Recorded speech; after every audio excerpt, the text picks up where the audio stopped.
Hi guys, welcome to Besant Technologies Velacheri Head Office Placement Success Story. Today placement success story நம்ம பார்க்க போகிறது தம்பி ஃபைசல். அவர் எங்களோட type கம்பெனியில் மெர்ன்ஸ்டாக் டெவலப்பராக ஆஃபர் வாங்கியிருக்காரு. ஸோ அவர்கிட்ட அவரோட இன்டர்வியூ எக்ஸ்பீரியன்ஸை பற்றி கேட்டு தெரிஞ்சுக்கலாம். So congratulations Faisal.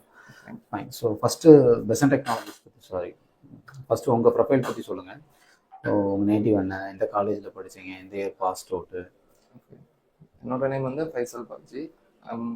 நான் வந்து கன்னியாகுமரியிலேருந்து வரேன். அங்கே இருக்க ஸ்காட் கிறிஸ்டியன் காலேஜ்ன்றது இதில் கம்ப்யூட்டர் சயின்ஸ். கன்னியாகுமரி அங்கே அங்கே இருக்கிற ஹார்ட்ஸ் கிறிஸ்டினா ஸ்காட் கிறிஸ்டியன் காலேஜில் இது பண்ணீங்க. ஓகே, என்ன டிபார்ட்மெண்ட்? Computer science. ஓகே, இந்த year pass out 2023. So 1 year complete ஆயிடுச்சு. Fine. So how do you know Besant Technologies? Besant எப்படி தெரியும், எப்படி இங்கே வந்து ஜாயின் பண்ணீங்க?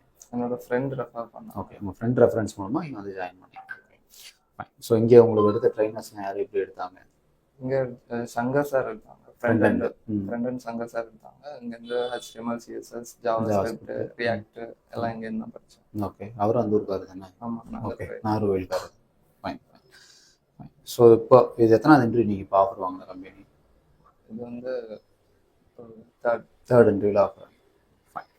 ஸோ மொத்தம் உங்களுக்கு இதில் என்னென்ன கொஸ்டின்ஸ்லாம் இருந்துச்சு?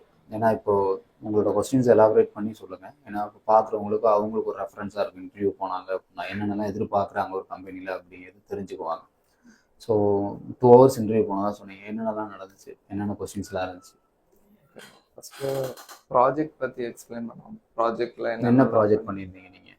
Employee management system. அதில் என்னென்ன யூஸ் பண்ணியிருந்தீங்க, என்னென்ன டெக்னாலஜி யூஸ் பண்ணியிருந்தீங்க? எம்ப்ளாயி மேனேஜ்மெண்ட் சிஸ்டமில் நீங்கள் என்னென்ன டெக்னாலஜி யூஸ் பண்ணியிருந்தீங்க? அதில் வந்து ஃப்ரண்ட் எண்ட்க்கு வந்து ரியாக்ட் நேட்டிவ், பேக் எண்ட்க்கு வந்து நோட் ஜேஎஸ் வித் எக்ஸ்பிரஸ், அப்புறமா டேட்டா பேஸ்க்கு MySQL யூஸ் பண்ணீங்க. என்ன அதோட ஃபங்க்ஷன் என்ன யூசேஜ் என்ன? ஒரு எம்ப்ளாயியோட டீட்டெயில்ஸ்லாம் வச்சு அவங்களுக்கு லீவ் அப்ளை பண்ணுறது, பெர்மிஷன், அந்த மாதிரி ஃபுல்லாமே. அதாவது ஃப்ரண்ட் எண்டில் இன்ஃபர்மேஷன்ஸ் கொடுத்து டிபியில் ஸ்டோர் பண்ணிவிட்டு டிபியில் இருக்கிற இன்ஃபர்மேஷனை ஃப்ரண்ட் எண்ட் மூலமாக எடிட் பண்ணுறது ஃபுல்லாமே பண்ணியிருந்தேன். ஃபைன். அதை நீங்கள் எக்ஸ்பிளைன் பண்ணீங்க ஃபஸ்ட்டு. அதுலேருந்து அவங்க என்னென்ன கொஸ்டின்ஸ்லாம் கேட்டாங்க உங்ககிட்ட? பேக் எண்டில் என்ன நாலேஜ்லாம் இருக்குது, அப்புறமா அதில் வந்து இமெயில்ஸ்லாம் சென்ட் பண்ண தெரியுமா, அந்த மாதிரி. ஓகே, இமெயில் வந்து இங்கே நம்ம வாங்குகிற ரிசீவர், நம்ம யூசர்கிட்ட வாங்குறவங்களுக்கு நம்ம இமெயில் பண்ணணும், ஆட்டோமேட் பண்ணணும். ஆமாம். ஓகே. அது கேட்டாங்க. தென் அதுலேருந்து கொஞ்சம் ப்ராப்ளம்ஸ் தந்தாங்க. என்ன மாதிரி ப்ராப்ளம்ஸ் தந்தாங்க? அரே வச்சு அந்த மாதிரி ஷார்ட் பண்ணுற மாதிரி.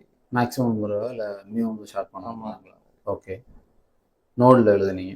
ஆமாம், ஜாவா ஸ்கிரிப்டில். ஓகே. நோட்லேருந்து என்னென்ன கேட்டாங்க? நோட் ஜேஎஸ்லேருந்து? நோடில் பெருசாக கேட்கல. ஆனால் நீங்கள் பேக் எண்ட் தான் ஸ்ட்ராங்காக இருந்ததாக சொன்னீங்க. வேறு என்ன கொஸ்டின்ஸ்லாம் கேட்டாங்க? அவ்வளோ பெருசாக எதுவும் கேட்கல. ஓகே. அது ஒரு இன்டர்னால.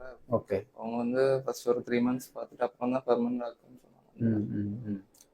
இப்போ உங்களுக்கு வந்து 2 hours இந்த ப்ராஜெக்ட் வச்சு மட்டும்தான் 2 hours இப்போ போச்சுங்களா? பெருசாக வேறு தியரட்டிக்கலாகவும் எதுவும் கேட்கல உங்ககிட்ட? ஓகே. ஜஸ்ட் வந்து உங்ககிட்ட வந்து ப்ராஜெக்ட் எக்ஸ்ப்ளனேஷன், அவங்க ப்ராஜெக்டை பேஸ் பண்ணி தேர் ஹையரிங். ஸோ இங்கே உங்களுக்கு HR டீம் யார் உங்களுக்கு சப்போர்ட் பண்ணது எல்லாமே? நான் வந்து கபில் இது பண்ணார். ஸோ ஆல் த பெஸ்ட், சக்ஸஸ்ஃபுல்லாக ஸ்டார்ட் பண்ணுங்கள். ஸோ உள்ளே போனதுக்கப்புறம் எது ஸ்ட்ரகிள்னாலும் தாராளமாக